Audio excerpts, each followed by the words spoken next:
Hello नमस्कार दोस्तों, कैसे हो आप सब। उम्मीद करते हैं सब लोग अच्छे होंगे। चलिए आज की वीडियो की शुरुआत कर लेते हैं। आज के वीडियो में हम जानेंगे इंदिरा गांधी नहर परियोजना के बारे में। इंदिरा गांधी नहर एशिया की सबसे बड़ी परियोजना में से एक है। इसे मरुगंगा, पश्चिमी राजस्थान की जीवन रेखा आदि उपनामों से जाना जाता है। इसे पहले राजस्थान नहर कहा जाता था, लेकिन 2 नवंबर 1984 में इसका नाम बदलकर इंदिरा गांधी नहर कर दिया गया। विकास, पहला पॉइंट हम देंगे विकास। राजस्थान और पंजाब के जल समझौते पर 86 लाख एकड़ घन मीटर जल राजस्थान के लिए मंजूरी मिल गई। सन 1948 में भारत सरकार के सामने बीकानेर के इंजीनियर कंवर सिंह ने भारत सरकार के सामने मंजूरी रखी।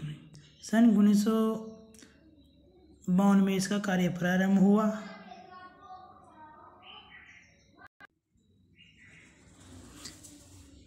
इंदिरा गांधी नहर व्यास सतलज के संगम पर बना हरिके बैराज से निकलती हैं। बैराज उस बांध को कहते हैं जिसका जल सिर्फ सिंचाई के लिए प्रयोग किया जाता है, उसे बैराज कहते हैं। हरिके बैराज से लेकर हनुमानगढ़ के मसीता वाले हेड तक इंदिरा गांधी नहर की लंबाई 204 किलोमीटर है। इसमें से 150 किलोमीटर पंजाब के अंदर, 19 किलोमीटर हरियाणा के अंदर और 35 किलोमीटर राजस्थान के अंदर फीडर नहर का निर्माण हुआ है। फीडर नहर का वह हिस्सा है जिसमें से कोई भी इसका जल का उपयोग नहीं कर सकते, उसे फीडर नहर कहते हैं। 35 किलोमीटर राजस्थान के अंदर भी इसका जल का उपयोग नहीं किया जाता है। फीडर नहर 204 किलोमीटर और इसके साथ ही 345 किलोमीटर वितरिकाओं का भी निर्माण हुआ प्रथम चरण के अंतर्गत। द्वितीय चरण में मसीता वाली हेड से लेकर जैसलमेर के मोहनगढ़ तक 445 किलोमीटर मुख्य नहर का निर्माण हुआ और भविष्य में इसको गुजरात तक बनाना प्रस्तावित है। इंदिरा गांधी नहर का विस्तार की बात करते हैं। हरिके बैराज से लेकर जैसलमेर के मोहनगढ़ तक 649 किलोमीटर इसकी पूर्ण लंबाई है। इसमें फीडर नहर और मुख्य नहरी आती हैं। इसका विस्तार 2 चरणों में हुआ। प्रथम चरण के अंतर्गत इसमें मुख्यतः फीडर नहर का निर्माण हुआ जो कि 204 किलोमीटर है और इसके साथ ही 345 किलोमीटर वितरिकाओं का निर्माण भी प्रथम चरण के अंतर्गत हुआ।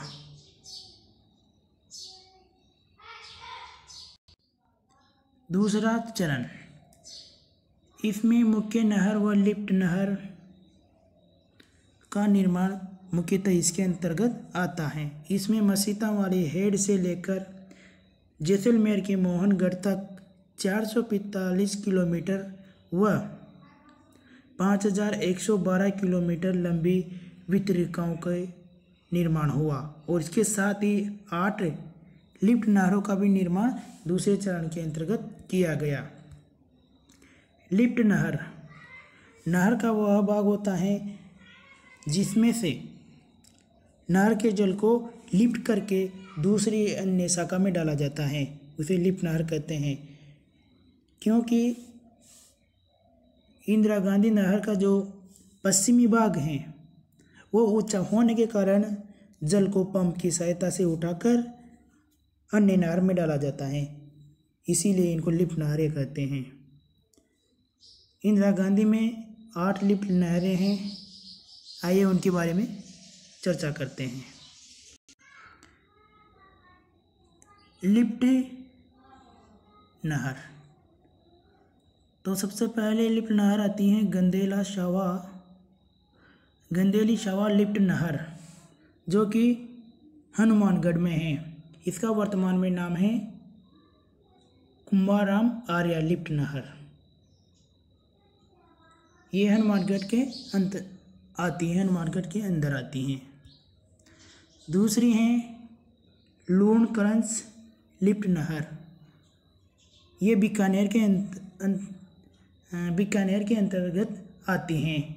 लूणकरंज गांव बीकानेर में है। इसका वर्तमान में नाम है कंवरसेन लिफ्ट नहर।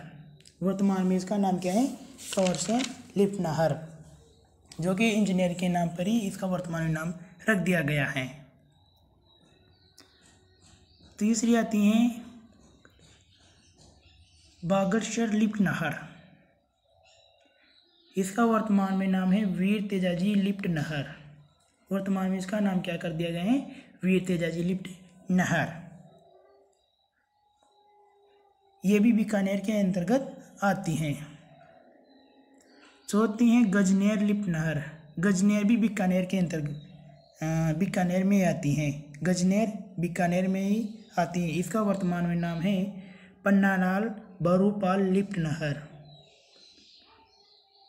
गजनेर लिफ्ट नहर बीकानेर, पन्नालाल बरूपाल लिफ्ट नहर, इसका वर्तमान में नाम कर दिया गया है। पांचवें हैं कोलायत लिफ्ट नहर, कोलायत बीकानेर।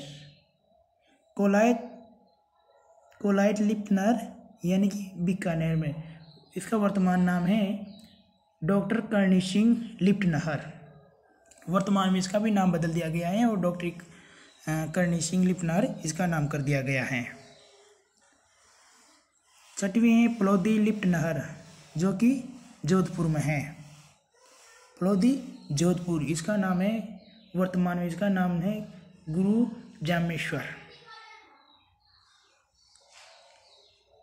सातवीं है पोखरान लिफ्ट नहर जैसलमेर, इसका नाम बदल दिया गया है और वर्तमान में इसको जाना जाता है जय नारायण व्यास के नाम से।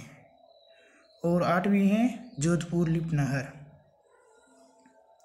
लिफ्ट नहरों के अलावा कुछ इसमें से शाखाएं भी निकाली गई हैं। शाखाएं जो कि निम्न प्रकार से हैं। शाखाएं, क्योंकि नहर का जो दाईं ओर का किनारा है वो नीचे है, तो मुख्य नहर से शाखाओं में जल का वितरित हो जाता है। तो सबसे पहले शाखा आती है रावतसर नहर हनुमानगढ़, ये इंदिरा गांधी की सबसे पहली शाखा है रावतसर नहर हनुमानगढ़। दूसरी है सूरतगढ़ शाखा गंगानगर। तीसरी है अनूपगढ़ शाखा गंगानगर। चौथी है पोंगलगढ़ शाखा बीकानेर, पोंगलगढ़ शाखा बीकानेर।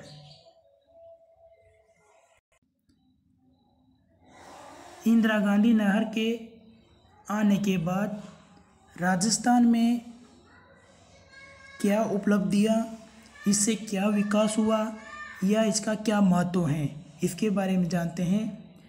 राजस्थान में इंदिरा गांधी नहर के आने के बाद फसल प्रारूप में परिवर्तन, क्योंकि राजस्थान में इंदिरा गांधी नहर न आने से पहले सिर्फ हनुमानगढ़, गंगानगर, बीकानेर जिलों में एक ही फसल होती थी मुख्य रूप से, वह थी बाजरे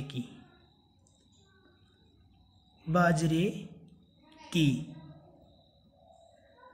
इंदिरा गांधी नहर आने के बाद यहाँ पर कपास, चावल आदि भी उत्पादित होने लगे हैं, इसीलिए फसल प्रारूप में परिवर्तन इससे देखने को मिला है। आर्थिक विकास, इस नहर के आने से राजस्थान में आर्थिक विकास बहुत ही तेजी से हुआ है।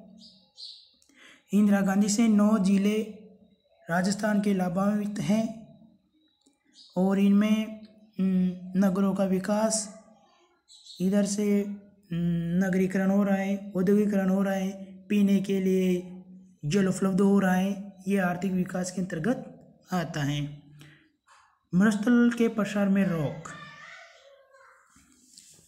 इंदिरा गांधी नहर के दोनों ओर 8-8 मीटर तक वृक्षों की कतारें लगाई गई हैं, इससे मरुस्थल प्रसार में भी रोक मिली है। और कृषि करने पर कृषि करने से भी कुछ हद तक मरुस्थल प्रसार में रोक मिलती है। सिंचाई की सुविधा और पेयजल में सुविधा, इंदिरा गांधी नहर आने के बाद 9.5 लाख टन अतिरिक्त खाद्यान्न उपलब्ध हुआ है राजस्थान को इंदिरा गांधी आने के बाद। और जैसलमेर, बीकानेर, बाड़मेर तक पेयजल की व्यवस्था इंदिरा गांधी से देखने के लिए मिलती हैं। इसीलिए इसे कहते हैं मरुगंगा की, इसीलिए इसको कहते हैं राजस्थान की मरुगंगा की उपमा दी गई है इसको। भविष्य की क्या योजनाएं हैं इंदिरा गांधी नहर को लेकर? इंदिरा गांधी को नहर को लेकर भविष्य में योजना है, इस नहर को बाड़मेर के गडरा रोड तक बनाना प्रस्तावित है। इसके बाद इसे गुजरात के पोरबंदर बंदरगाह से जोड़ने की योजना भी है और इसमें भविष्य में